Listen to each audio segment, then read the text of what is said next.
नमस्कार मित्रांनो, स्वागत आहे तुमचं आजच्या या सेशनमध्ये.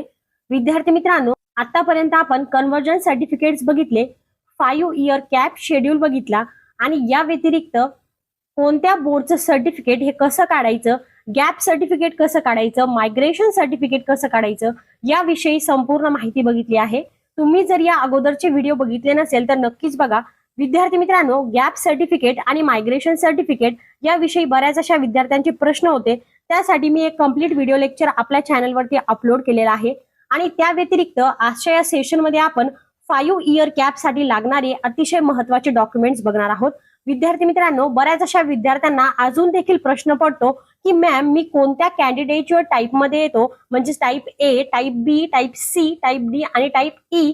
तर विद्यार्थी मित्रांनो, या 5 टाईपचे तुमचे जे प्रश्न असतील ते आजच्या या सेशनमध्ये पूर्ण क्लिअर होणार आहेत. आपण स्टेप बाय स्टेप पद्धतीने बघूया की टाईप ए मध्ये कोणते स्टुडंट येतात, टाईप बी मध्ये कोणते येतात आणि टाईप सी, डी, ई मध्ये कोणते स्टुडंट्स येतात. तर विद्यार्थी मित्रांनो, तुम्हाला जर याविषयी संपूर्ण माहिती बघायची असेल तर हा व्हिडिओ लेक्चर तुम्ही शेवटपर्यंत नक्कीच बघा. तर जास्त वेळ वाया न घालवता डायरेक्ट आपल्या लेक्चरला स्टार्ट करूया. तर या ठिकाणी बघा, तुम्हाला admission portal for academic year 2026 आणि 2027 या ऑप्शनवरती क्लिक करायचं आहे. या ऑप्शनवरती क्लिक केल्यानंतर तुम्हाला अंडर ग्रॅज्युएट कोर्सेसमध्ये LLB 5 इयर इंटिग्रेटेड कोर्स याला सिलेक्ट करायचं आहे आणि त्यावरती क्लिक केल्यानंतर या ठिकाणी बघा एक नोटिफिकेशन आणि सर्क्युलर बार ओपन होईल. तर यामध्ये आपण cap registration notice SSC, HSC ज्या विद्यार्थ्यांनी 10वी आणि 12वी मल्टिपल अटेम्प्ट मध्ये दिले त्यांनी कन्व्हर्जन सर्टिफिकेट कसं काढायचं, CBSE, IGCSE, ICSE यांनी कन्व्हर्जन सर्टिफिकेट कसं काढायचं, ग्रॅज्युएशन, पोस्ट ग्रॅज्युएशन केलेल्या विद्यार्थ्यांनी कन्व्हर्जन सर्टिफिकेट कसं काढायचं याविषयी संपूर्ण माहिती या अगोदर बघितलेली आहे. त्याची लिंक मी तुम्हाला डिस्क्रिप्शन बॉक्समध्ये देईल, जेणेकरून तुम्ही त्या ठिकाणी जाऊन बघू शकता. त्यानंतर आहे LLB 5 इयर डॉक्युमेंट्स रिक्वायर्ड. तर 5 इयर कॅप रजिस्ट्रेशन साठी कोणकोणते डॉक्युमेंट्स तुम्हाला रिक्वायर्ड आहेत ते आपण पूर्णपणे डिस्कस करणार आहोत. तर याला तुम्ही क्लिक करायचं आहे. यावरती क्लिक केल्यानंतर PDF फाईलला ओपन करायचं आहे. PDF फाईलला ओपन केल्यानंतर अशा प्रकारची PDF तुमच्या समोर ओपन होईल. तर विद्यार्थी मित्रांनो, सर्वात पहिले आपण या PDF मध्ये दिलेली सर्व माहिती व्यवस्थितपणे वाचून घेऊया. तर यामध्ये तुम्हाला सांगितलंय documents to be uploaded along with online application form in centralized admission process 2026 for LLB 5 years integrated course admission. म्हणजेच की LLB 5 इयर अभ्यासक्रमासाठी आवश्यक असलेल्या कागदपत्राची यादी, जे डॉक्युमेंट्स तुम्हाला कॅप ऍप्लिकेशन फॉर्म मध्ये ऑनलाईन पद्धतीने अपलोड करायचे आहे, तर ते सर्व डॉक्युमेंट्सची यादी तुम्हाला या पूर्ण लिस्ट मध्ये दिलेली आहे. तर यामध्ये पहिला पॉइंट आहे, candidates and parents are requested to scan the following documents and keep ready for uploading while filling the online application form in their pen drive or desktop or laptop. म्हणजेच की तुम्ही जर कॅप ऍप्लिकेशन फॉर्म हा desktop वरती किंवा एखाद्या laptop वरती fill up करणार आहात, तर विद्यार्थी मित्रांनो त्या अगोदर तुम्ही सर्व डॉक्युमेंट्स तुमचे स्कॅन करून एका PDF मध्ये सेव्ह करून ठेवायचे आहे आणि ती PDF तुम्हाला एका पेन ड्राईव्ह मध्ये स्टोअर करायची आहे, जेणेकरून ऐन वेळेस कॅप ऍप्लिकेशन फॉर्म भरताना कोणताच प्रॉब्लेम तुम्हाला येणार नाही. त्यानंतर खाली तुम्हाला फोटोग्राफ, सिग्नेचर, डॉक्युमेंट्स आणि त्याबरोबर स्कॅन अपलोडेड डॉक्युमेंट्स हे कशा पद्धतीने असले पाहिजे याविषयी माहिती दिली. तर सर्वात पहिले आहे photograph. Passport size colour photograph. Size of photo file should be between 20 KB to 50 KB. The image file should be in JPG और JPEG फॉर्मॅट. म्हणजे विद्यार्थी मित्रांनो, तुमच्याकडे जो पासपोर्ट साईजचा फोटो आहे तर तो एक कलर फोटोग्राफ पाहिजे. त्या फोटोग्राफची साईज तुम्हाला 20 KB to 50 KB या दरम्यान पाहिजे आणि त्या इमेजची जी फाईल फॉर्मॅट आहे ते तुम्हाला JPEG आणि JPEG या फॉर्मॅटमध्ये पाहिजे. त्यानंतर आहे सिग्नेचर. आणि सिग्नेचर बद्दल सांगितलंय की applicants has to sign on white paper with black और blue pen. Signature image size file should be between 10 KB to 20 KB. The image file should be in JPG और JPEG फॉर्मॅट. तर विद्यार्थी मित्रांनो, सर्वात पहिले तुम्हाला एक व्हाईट पेपर म्हणजे एक पांढरा कागद घ्यायचा, त्याच्यामध्ये काळ्या पेनने किंवा निळ्या पेनने सिग्नेचर करायची आहे आणि ती जी सिग्नेचरची इमेज आहे तर त्या इमेजची साईज तुम्हाला 10 KB ते 20 KB या दरम्यान घ्यायची आहे आणि त्याचं देखील फॉर्मॅट JPG आणि JPEG फॉर्मॅट असायला हवं. त्यानंतर आहे तिसरा पॉइंट आणि तो दिलाय, the document listed in following table should be in PDF format of size up to 500 KB. म्हणजेच की जे डॉक्युमेंट्स तुम्ही स्कॅन केलेले आहेत तर ते सर्व डॉक्युमेंट्स एका PDF फॉर्मॅटमध्ये असायला हवे आणि त्याची साईज 500 KB एवढी हवी. त्यानंतर आहे पुढचा point, the scan uploaded documents should be readable. Upload the documents only after ensuring this. If the uploaded documents are not readable, then such documents will not be considered as valid and the responsibility of the same shall completely lie with the candidates. म्हणजे विद्यार्थी मित्रांनो, जे documents तुम्ही scan करणार आहात तर ते documents readable पाहिजे, म्हणजे वाचता येईल असे पाहिजे. आणि जेव्हा तुम्ही हे कन्फर्म कराल तरच तुम्ही तो डॉक्युमेंट्स अपलोड करा. आणि जर तुमचं डॉक्युमेंट्स हा रीडेबल नसेल, म्हणजेच की वाचता येणार नाही अशा अवस्थेत असेल तर तो व्हॅलिड धरला जाणार नाही. आणि याची पूर्ण जी जबाबदारी आहे तर ती उमेदवारावरती म्हणजेच की तुमच्यावरती असेल. तर अशा प्रकारे हे पूर्ण 5 पॉइंट आपल्याला या माहितीमध्ये दिलेली आहे. आता ही झाली डॉक्युमेंट्स विषयी आणि साईज विषयी दिलेली माहिती. आता आपण बघूया कोणकोणते स्टुडंट हे कोणकोणत्या टाईप मध्ये येतात. टाईप ए मध्ये असणारे विद्यार्थी कोणते, टाईप बी मध्ये असणारे विद्यार्थी कोणते. तर विद्यार्थी मित्रांनो, सर्वात पहिले आपण बघूया ऑल कॅन्डिडेटसाठी, म्हणजे जे विद्यार्थी महाराष्ट्र स्टेटमध्ये राहतात किंवा आउटसाइड महाराष्ट्र स्टेटमध्ये राहतात. ऑल इंडिया कॅन्डिडेटवर म्हणजे including Jammu and Kashmir migrant candidates also. तर या सर्वांसाठी कोणते कागदपत्र आवश्यक आहे ते सर्वात पहिले आपण बघूया. तर या ठिकाणी बघा, सर्वात पहिले SSC मार्कशीट, म्हणजेच की या विद्यार्थ्यांकडे 10वीचं मार्कशीट असणे गरजेचे आहे.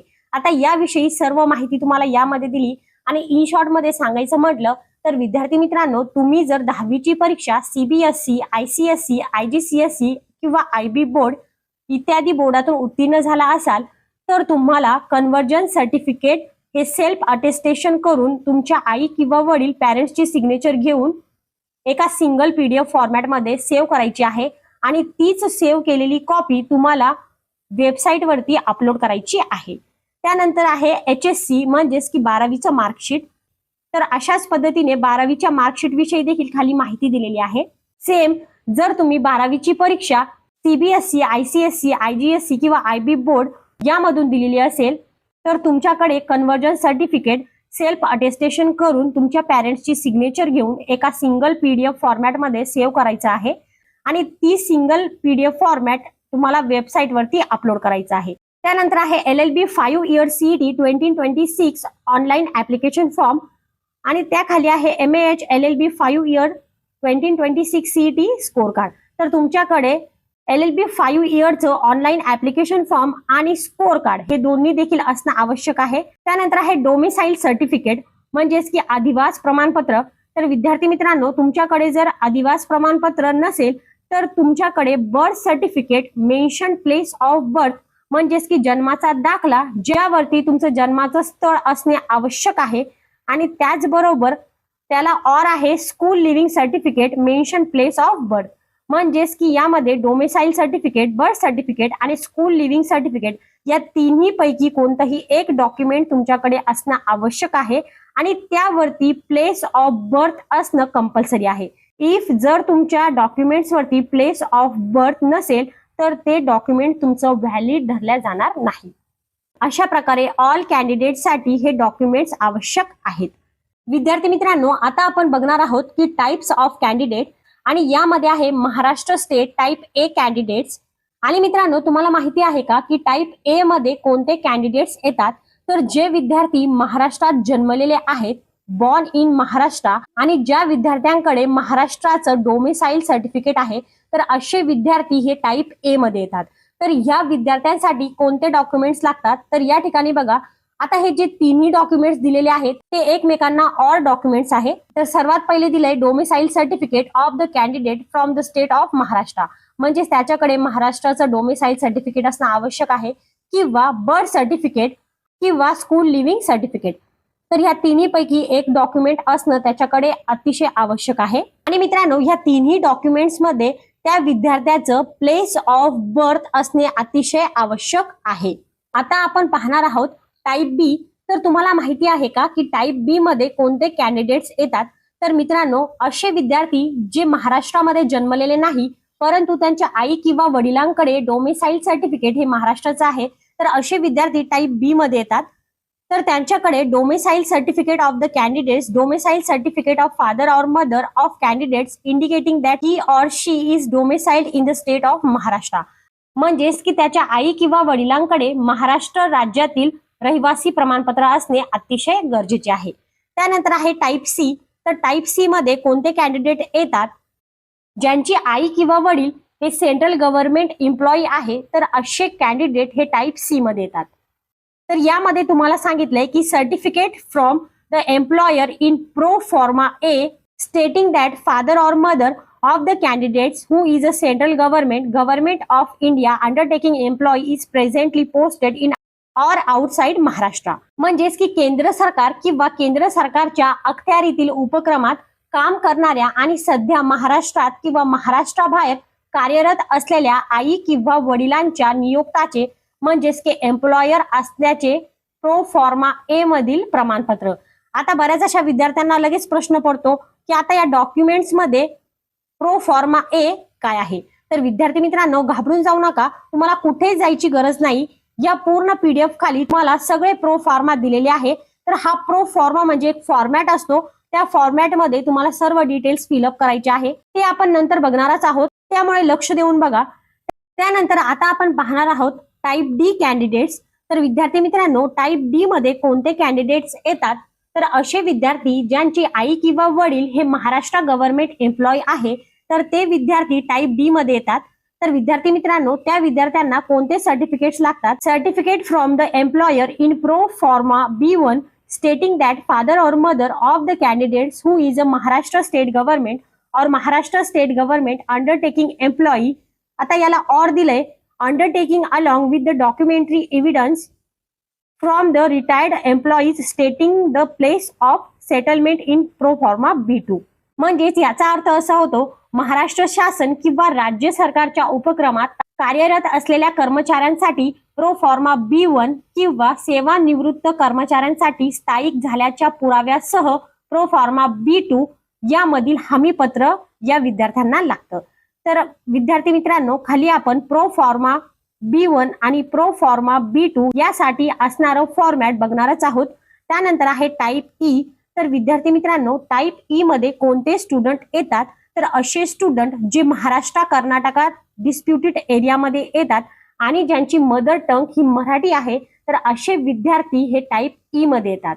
तर या विद्यार्थ्यांना कोणतं सर्टिफिकेट लागतं? तर या ठिकाणी बघा, पहिले दिलंय certificate is stating that candidate belong to the disputed border area in pro forma G1 आणि certificate stating that the mother tongue of the candidate is Marathi in pro forma G2, म्हणजेच की त्यांच्याकडे महाराष्ट्र कर्नाटक सीमा या भागातील रहिवासी असल्याचे प्रो फॉर्मा G1 यानुसार प्रमाणपत्र असणे गरजेचे आहे आणि त्यांची मातृभाषा मराठी असल्याचे व 10वी व 12वी मध्ये मराठी विषय उत्तीर्ण असल्याबाबतचे प्रो फॉर्मा G2 प्रमाणपत्र असणे त्यांच्याकडे आवश्यक आहे.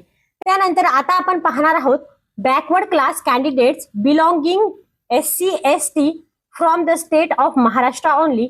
मागासवर्गीय विद्यार्थ्यांकडे कोणते डॉक्युमेंट असणे गरजेचे आहे? तर त्या विद्यार्थ्यांकडे सर्वात पहिले जातीचे प्रमाणपत्र म्हणजेच की कास्ट सर्टिफिकेट असणे आवश्यक आहे आणि त्याचबरोबर कास्ट व्हॅलिडिटी सर्टिफिकेट देखील त्यांच्याकडे असणे गरजेचे आहे. आणि उपलब्ध नसल्यास अर्ज केल्याची पावती म्हणजेच की रिसिप्ट ऑफ ऍप्लिकेशन फॉर्म पावती चालेल, पण दुसऱ्या फेरीच्या प्रवेश निश्चितीपूर्वी वैधता प्रमाणपत्र देणे हे अनिवार्य आहे. तर अशा प्रकारे तुमच्याकडे कास्ट सर्टिफिकेट आणि कास्ट व्हॅलिडिटी सर्टिफिकेट हे दोन्ही डॉक्युमेंट असणे आवश्यक आहे. त्यानंतर आता आपण पाहूया backward class candidates belonging to VJ DT NTA NTB NTC NTD OBC SBC SCBC from the state of Maharashtra only. म्हणजेच की इतर मागासवर्गीय विद्यार्थ्यांकडे कोणते डॉक्युमेंट्स असणे आवश्यक आहे? तर यामध्ये कॅटेगरी दिली VJ DT NTA NTB NTC NTD OBC. तर या विद्यार्थ्यांकडे सर्वात पहिले जातीचे प्रमाणपत्र असणे गरजेचे आहे, कास्ट सर्टिफिकेट, आणि त्याचबरोबर कास्ट व्हॅलिडिटी सर्टिफिकेट देखील असणे आवश्यक आहे. जर तुमच्याकडे कास्ट व्हॅलिडिटी सर्टिफिकेट नसेल आणि जर तुम्ही त्याला अप्लाय केलं असेल आणि अजून कास्ट व्हॅलिडिटी सर्टिफिकेट आलं नसेल तर त्याचे रिसिप्ट देखील चालेल.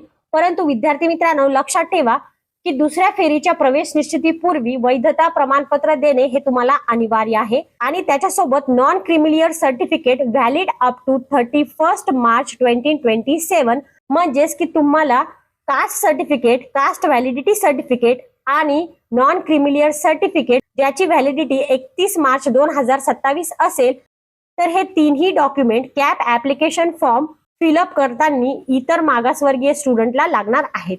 त्यानंतर आहे इकॉनॉमिकल वीकर सेक्शन कॅन्डिडेट्स म्हणजेच की EWS from the state of Maharashtra only, म्हणजेच की आर्थिकदृष्ट्या दुर्बल घटक असणाऱ्या विद्यार्थ्यांकडे कोणकोणते डॉक्युमेंट्स असायला हवे कॅप ऍप्लिकेशन फॉर्म साठी. तर यामध्ये दिलंय eligibility certificate for economically weaker section, म्हणजेच की महाराष्ट्र शासनाने दिलेले EWS पात्रता प्रमाणपत्र त्यांच्याकडे असणे गरजेचे आहे. आता नेक्स्ट आहे एक्स सर्व्हिसमॅन म्हणजेच की माजी सैनिक.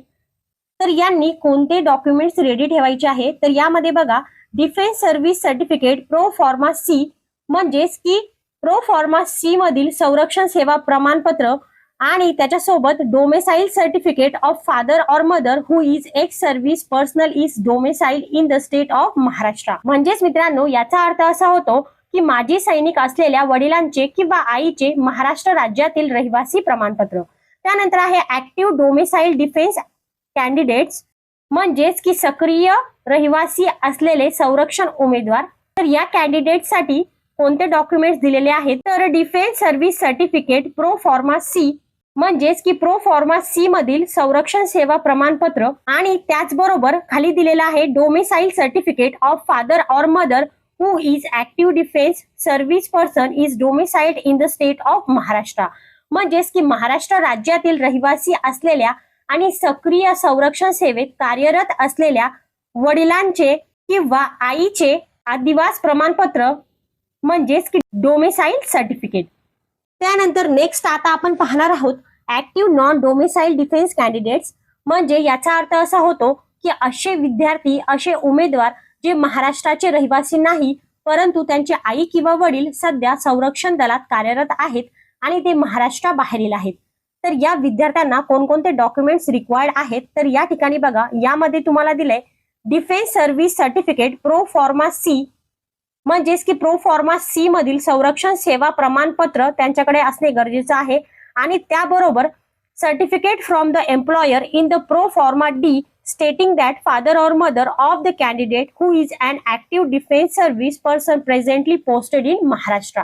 म्हणजेच मित्रांनो याचा अर्थ असा होतो की प्रो फॉर्मा डी मधील नियुक्तांचे प्रमाणपत्र ज्यामध्ये नमूद असेल की उमेदवाराचे आई किंवा वडील हे सध्या महाराष्ट्रात कार्यरत असलेले सक्रिय संरक्षण दलातील कर्मचारी आहेत, किंवा म्हणजेच की or certificate from the employer in the pro फॉर्मा E state that father or mother of the candidate who is an active defense service person and has retained the family in his previous place of posting in Maharashtra. म्हणजेच की pro फॉर्मा E मधील नियुक्ताचे प्रमाणपत्र ज्यामध्ये नमूद असेल की उमेदवाराचे आई किंवा वडील हे सक्रिय संरक्षण दलातील कर्मचारी आहेत आणि त्यांनी आपल्या कुटुंबाला महाराष्ट्रातील त्यांच्या मागील नियुक्तीच्या ठिकाणी ठेवलेले आहे. तर मित्रांनो हे दोन्ही डॉक्युमेंट्स तुम्हाला active non domicile defence candidate साठी लागणार आहेत. त्यानंतर पुढे आहे डिसॅबिलिटी कॅन्डिडेट साठी, म्हणजेच की दिव्यांग उमेदवारांसाठी. तर विद्यार्थी मित्रांनो या ठिकाणी बघा पूर्ण माहिती दिलेली आहे की त्या विद्यार्थ्यांना कोणते डॉक्युमेंट्स लागणार आहेत. पर्सन विथ डिसॅबिलिटी कॅन्डिडेट म्हणजेच की दिव्यांग उमेदवार. तर विद्यार्थी मित्रांनो या ठिकाणी तुम्हाला खाली पूर्ण डिसॅबिलिटी कॅन्डिडेट्स दिलेले आहे जे यामध्ये समाविष्ट करण्यात आलेले आहेत. तर या सर्व विद्यार्थ्यांना कोणते डॉक्युमेंट्स लागणार आहेत, तर यामध्ये पहिला आहे PWD medical certificate issued by civil surgeon of the district hospital and or approved medical board or all India institute established by central government competent to certify the disability.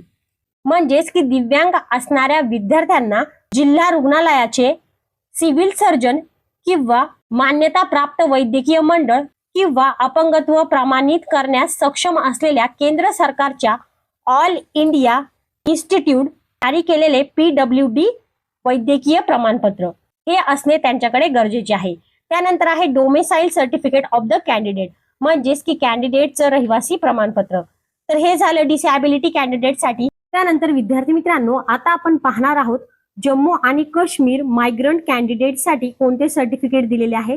तर या ठिकाणी बघा सर्टिफिकेट दिले, certificate of posting in case of defence and government servant in pro फॉर्मा जे, म्हणजेच की pro फॉर्मा जे मधील संरक्षण दलातील कर्मचारी किंवा सरकारी कर्मचाऱ्यांच्या बाबतीत पोस्टिंगचे प्रमाणपत्र. आणि याला ऑर आहे certificate of stay in refugee camp for those staying in camp in pro फॉर्मा के, म्हणजेच की प्रो फॉर्मा के मधील निर्वासित छावणीत वास्तव्यास असलेल्यांसाठी छावणीतील वास्तव्यांचे प्रमाणपत्र. आणि याला ऑर आहे certificate stating that the candidate belongs to displaced family in pro forma L, म्हणजेच की प्रो फॉर्मा यल मधील उमेदवार विस्थापित कुटुंबातील असल्याचे नमूद करणारे प्रमाणपत्र. अशा पद्धतीने या तिन्ही पैकी एक सर्टिफिकेट असणं तुमच्याकडे अनिवार्य आहे. त्यानंतर आहे मायनॉरिटी कॅन्डिडेटसाठी, म्हणजेच की अल्पसंख्याक उमेदवारांसाठी. तर यामध्ये कोणते डॉक्युमेंट्स दिले, पहिले आहे domicile certificate of the candidate belonging to the state of Maharashtra, म्हणजेच की महाराष्ट्र राज्यातील रहिवासी असल्याचे प्रमाणपत्र. आणि याला ऑर आहे birth certificate mention the place of birth which is in Maharashtra state, म्हणजेच की जन्मस्थान महाराष्ट्र राज्यात असल्याचे नमूद केलेले जन्म प्रमाणपत्र. आणि declaration of the candidate for the respective linguistics religious minority community in pro forma O and or living certificate having information pertaining to religion or mother टंग.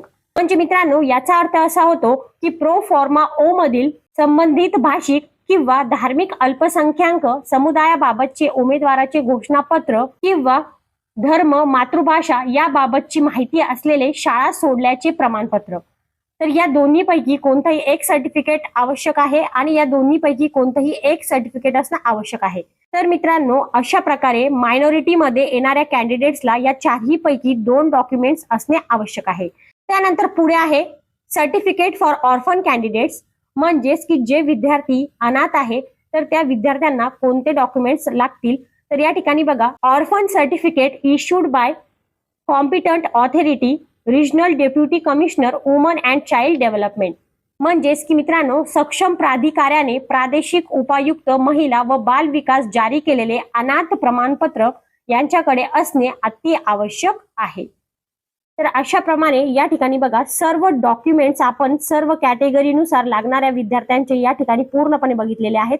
विद्यार्थी मित्रांनो, उद्याच्या लेक्चरमध्ये आपण प्रो फॉर्मा ए, pro forma B1, pro forma B2, pro फॉर्मा C, pro फॉर्मा D, pro फॉर्मा E, pro forma G1, pro forma G2, pro फॉर्मा J, प्रो फॉर्मा K, प्रो फॉर्मा L आणि शेवट आहे अंडर मायनॉरिटी कोटा.